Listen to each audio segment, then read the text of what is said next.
Good morning, everybody. Thank you for joining us for a webinar with the member of the Knesset, Ofer Shelach, chairman of the Committee on the Coronavirus. I want to thank my colleagues of the Jerusalem Press Club for arranging another webinar in a series of webinars titled Israel Alive and Kicking. And Mr. Shelach will start with a short introduction about the finding of the proceedings of the committee, but I'm sure there will be questions later about the political scene in general. So, Mr. Shelach, please. Thanks very much, Uri.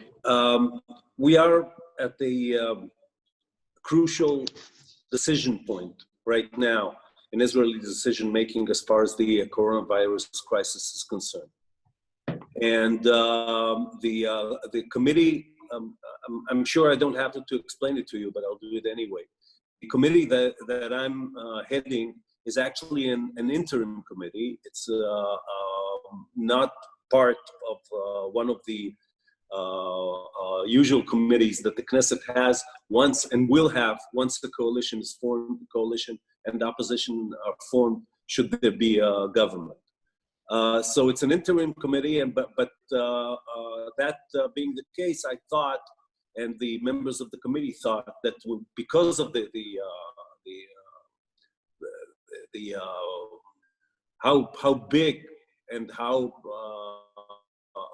big the crisis is and how it pervades every facet of Israeli life, that we should, we conducted a lot of discussions, brought in a lot of experts, and heard a lot of parties to the decision-making process. And we thought that we should put an interim report on the table, which we did at the eve of Pesach.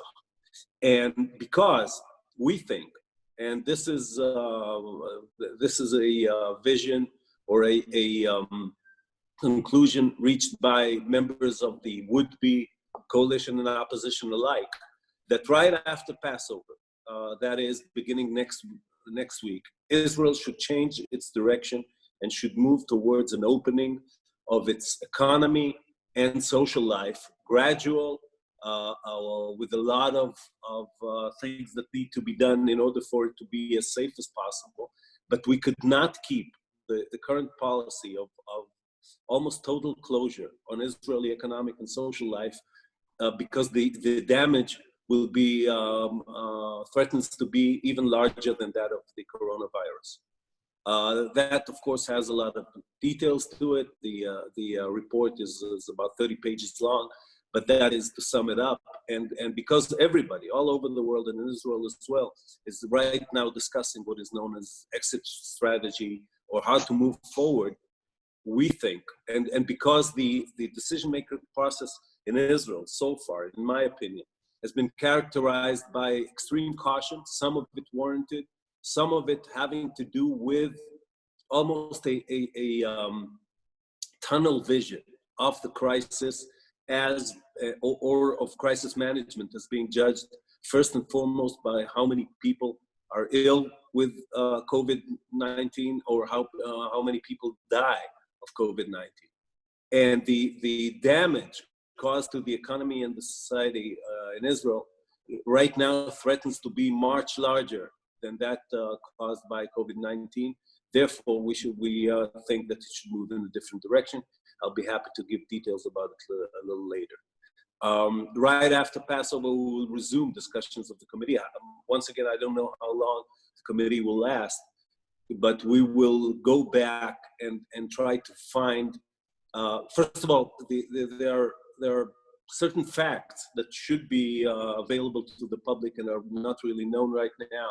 We don't know how many tests are being conducted, what exactly happens with that, what exactly happened with the respiratory apparatus and the whole kit around it, including hospital staff and so on that we need in order to treat those who are critically ill, and so on. And we will also discuss moving forward both economically And the one last thing that I want to mention is we also discussed the way Israel deals with this crisis as an example of what structures, what institutions we need to have in order to deal effectively with such a crisis, be it a plague, be it or a pandemic, be it an earthquake or any other major cyber event, and so on, because we think that there are lessons to be drawn from this crisis, and that should be implemented even before next winter, because there's fear of a Corona 2 outbreak next winter. Can you mention the main highlights of your findings? The main failures, faults, wrong decisions, whatever. First of all, vis-a-vis the last thing that I mentioned, and that is how is that handled on the government level. Basically, what is happening is that the Israeli NSC, which of course is different from the NSC, the National Security Council in the United States, for example. It's a staff more than an actual executive body.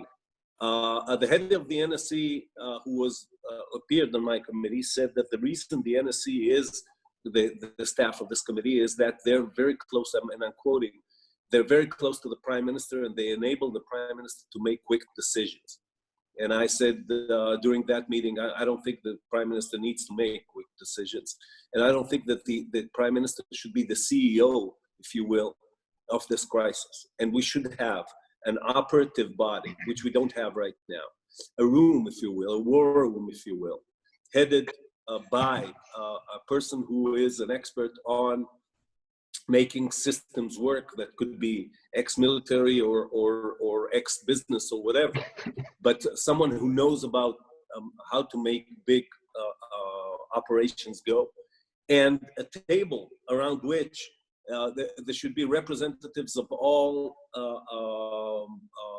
systems, all related systems, be it the health ministry or the finance ministry or the army, or people that have to do with information and how to deal with the public aspect of it. And we don't have it right now.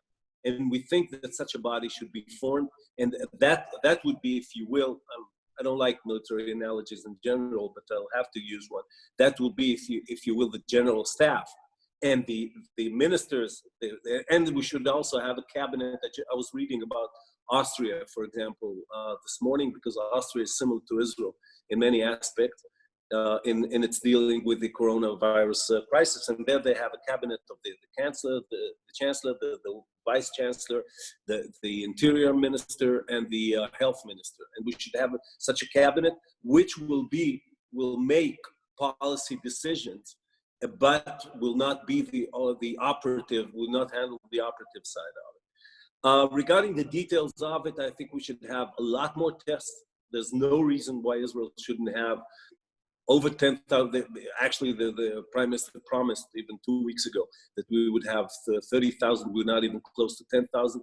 And those tests should not only be for people who exhibit symptoms of the illness. They should be for people who treat medical people who treat what we call segments of the population where it's in extreme hazard, that is old people, people over 65, people with disabilities, and once again, the medical staff that actually is in the front of dealing with the patients.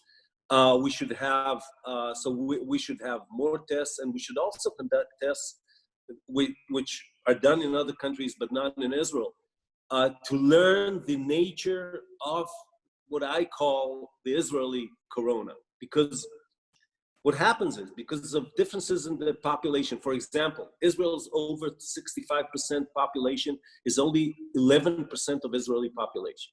In most of Western countries, especially in Europe, that tends to be in Austria, for example, it's 19%, in the Netherlands, 20%. So the size of the population segment that is under extreme hazard is, of course, different.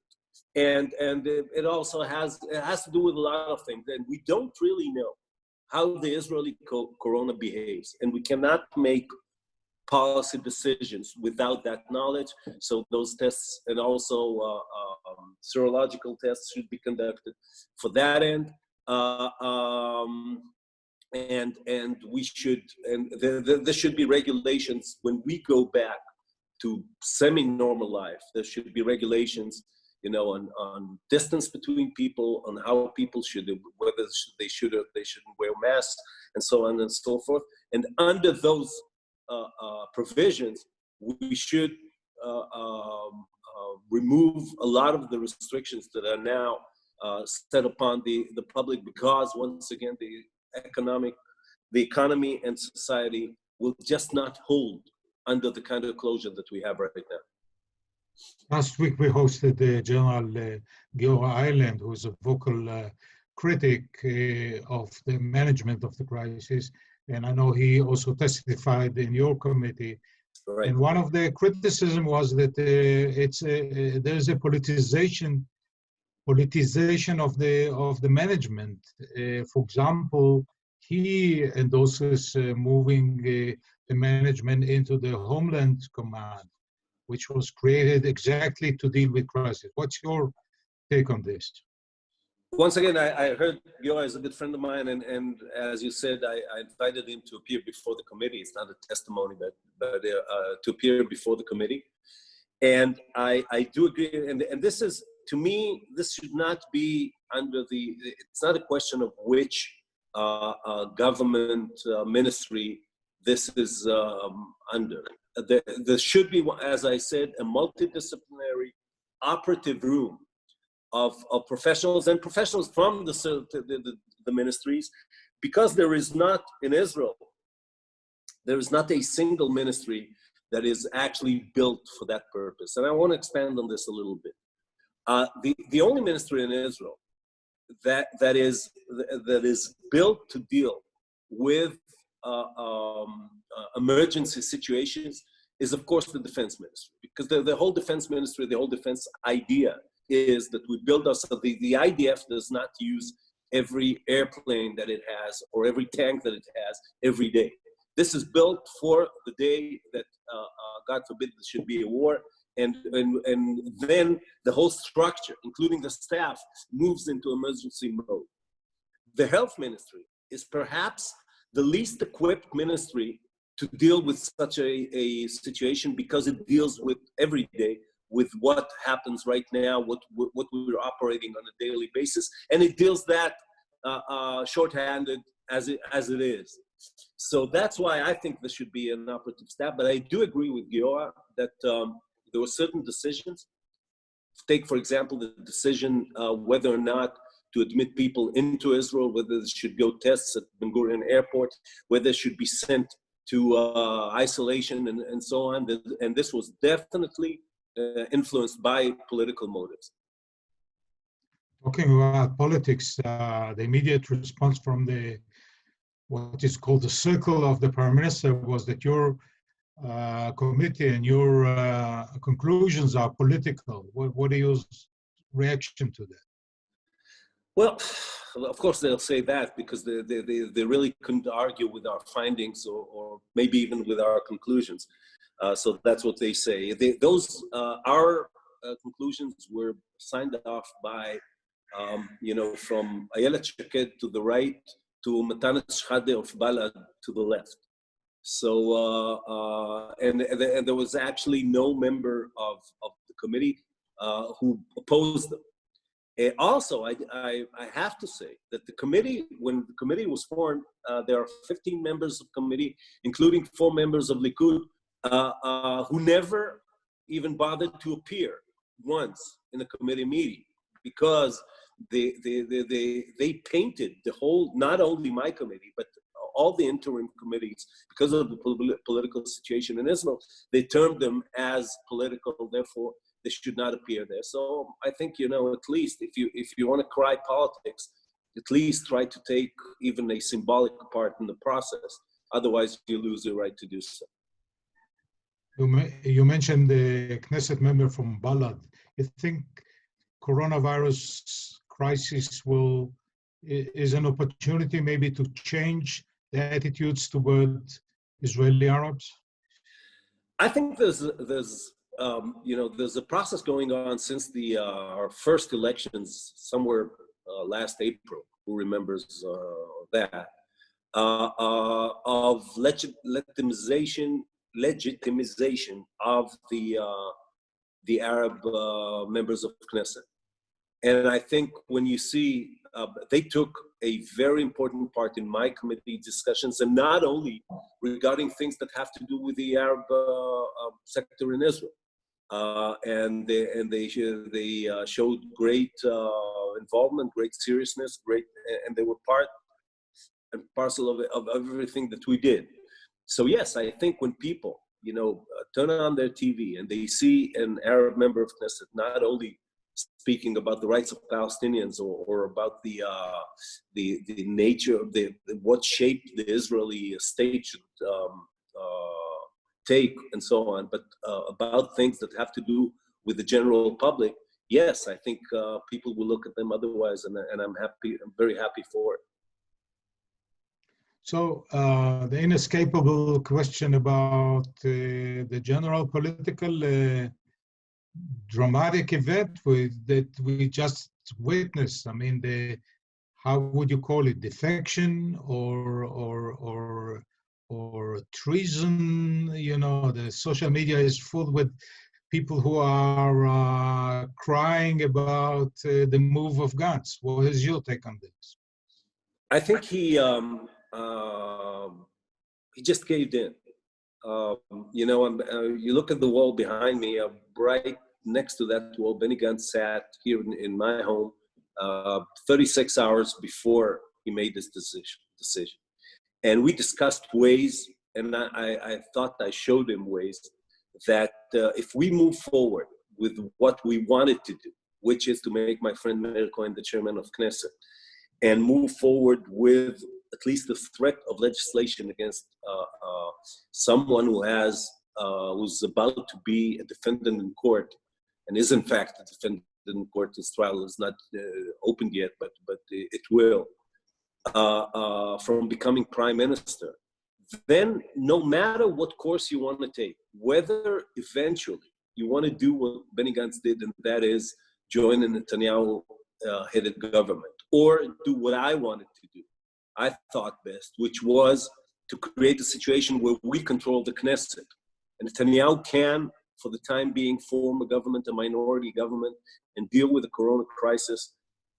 There's nothing would harm his ability to, or his government's ability to deal with the corona crisis.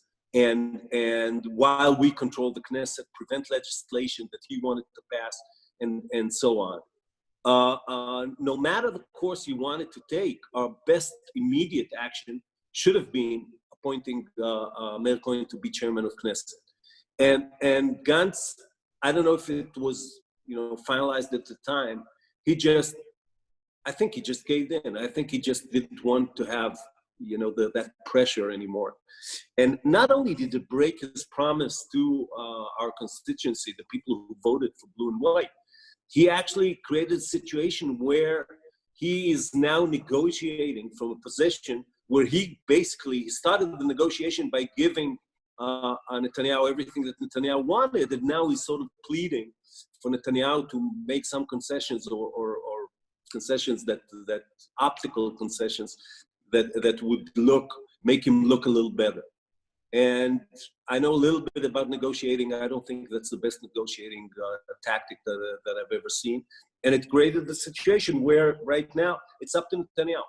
If Netanyahu wants, he will have his government led by himself, based upon they will try to pass some legislation which is unprecedented anywhere in the world, that ostensibly should prevent Netanyahu from breaking his word and not going on with the rotation with Gantz becoming prime minister in October of next year. Of course, that's impossible. There's no law that could prevent Netanyahu from, sending us to another elections.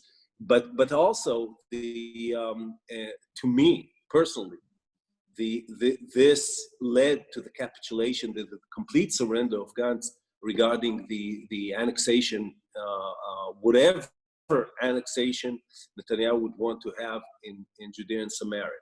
And this is something not only that I personally object to, I know what Benny Gantz thinks about it. And when you negotiated from that position of weakness that you created yourself, you'll find yourself in a position such as Gantz is right now.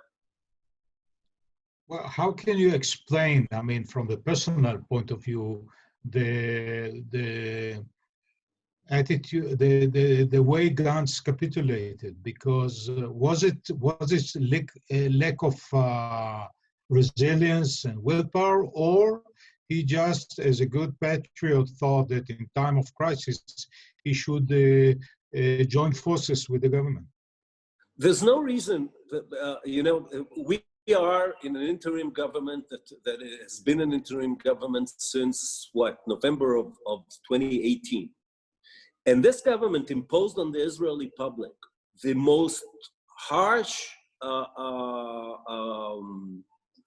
regulation that you and I can remember. And some of it, or most of it, rightly so. I'm not arguing against the regulation. I'm just saying this government can do and did whatever he wanted vis-a-vis the Corona crisis. Now we control, or Oded Forer of Lieberman's party controls the finance committee in the Knesset. When they brought in the legislation needed to pull out a package of 90 billion shekel to aid the Israeli economy, we didn't object. Nobody objected. So the crisis is an excuse. There's nothing that Netanyahu cannot do right now and will be able to do if Benny Gantz or my party or anybody else joins the government. So yes, to me that shows, just weakness, just somebody who's been under extreme pressure for a year and just couldn't take it anymore. Now, of course, this is my explanation, and you should have to ask Benny Gantz about it. But I find no other explanation.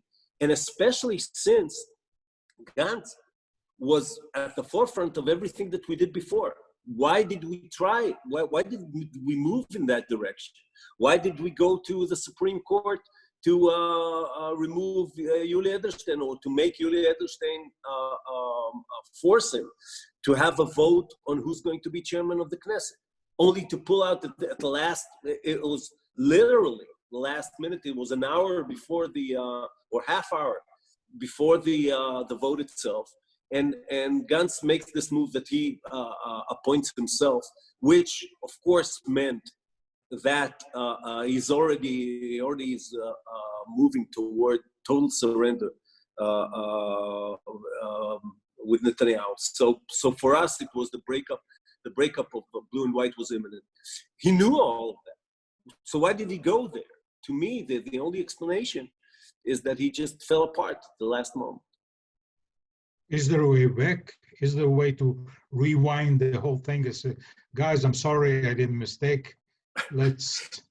You should ask him. I don't know. I don't think so. I think that once you do that, it's very, very tough to go back. But, I'll be happy if that doesn't happen, because to me, that's a very, very bad government.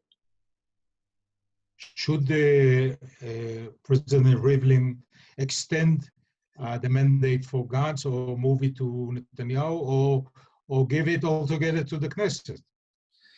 Well, first of all, I think he's very cautious about giving it to Netanyahu, which seems the logical thing to do, because this is unprecedented. Gantz is the one with the mandate. That is the only one by law who can be prime minister until that mandate is taken away from him. And what he does is form a government that Netanyahu will head. This has never happened in Israeli politics. So, but the reason that I think President Rivlin is cautious about giving it to Netanyahu is that once he gives it to Netanyahu, immediately there will be an appeal before the Supreme Court that someone who is about to be, who was indicted and is about to be a defendant in court cannot form a government. So I think that he either gives Gantz another 14 days or gives it back to the Knesset, which means that we will have 21 days. The Knesset will have 21 days to present a 61 seat at least supported government, or we will go to a fourth election. What is the most plausible scenario that's going to happen? Fourth election, you think, or some more defections from the center-left camps toward Likud, or what? No. I think what's going to happen is that Netanyahu will form a government and Gantz will be part of that government. I think that was determined when Gantz caved in. Once again, they're trying to sort of soften it or make it look a little better right now. But I think I doubt that there's a way back for Gantz from this position. There's a question about the measures taken involving the Shabak, the security services, in monitoring people. You think it will affect democracy in Israel? Not really, but and I understand where this is coming from. What worries me more is that the government is now in a very convenient place regarding, for example, the need for these steps to be approved and to be discussed and approved in the Knesset. And actually, the Attorney General already referred to it. He wrote a letter to the Prime Minister saying the Knesset committees were formed. You should go before the Knesset and have those steps approved. I don't think Shabak is going to use this, for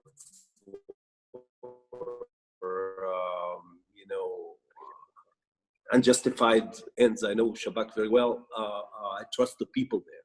But this thing that if you do such a thing under the need, under the real need to do it in times of emergency, you should go within a specified framework of time frame. You should go before the Knesset, explain what you're doing, and have those moves approved by the Knesset. Right now, they're not doing it, and they're not doing it because it's convenient for the government to do so. And this also, of course, pertains to what I said before, which is that the present government, even though it's an interim government, even though it doesn't have right now a majority in the Knesset, is actually free to do extreme things that we've never seen before in Israel. And this is only one example.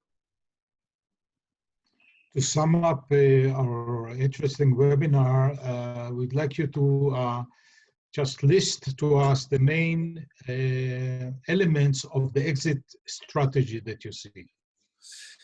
I think starting next Sunday, we should have a gradual opening of Israeli businesses, Israeli life. For example, just to give you an example, I was, as I said before, I was reading about Austria. They're going to open stores up to a certain size, up to 400 square meters, and have a certain amount of people, one person per 20 square meters allowed in.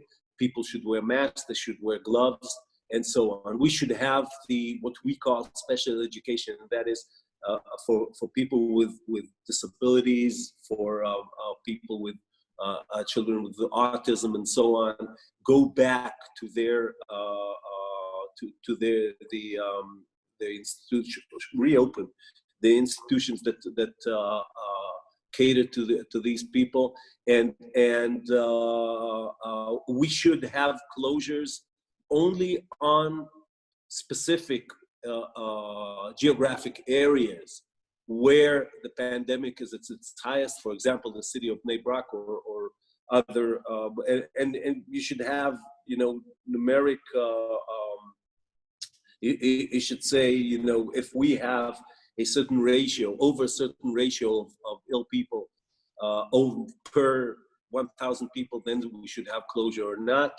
And we should, as I said test a lot more than we do now, and test not only people with symptoms, but also medical staff, people who treat people with disabilities, and maintain the closure and be very smart about it.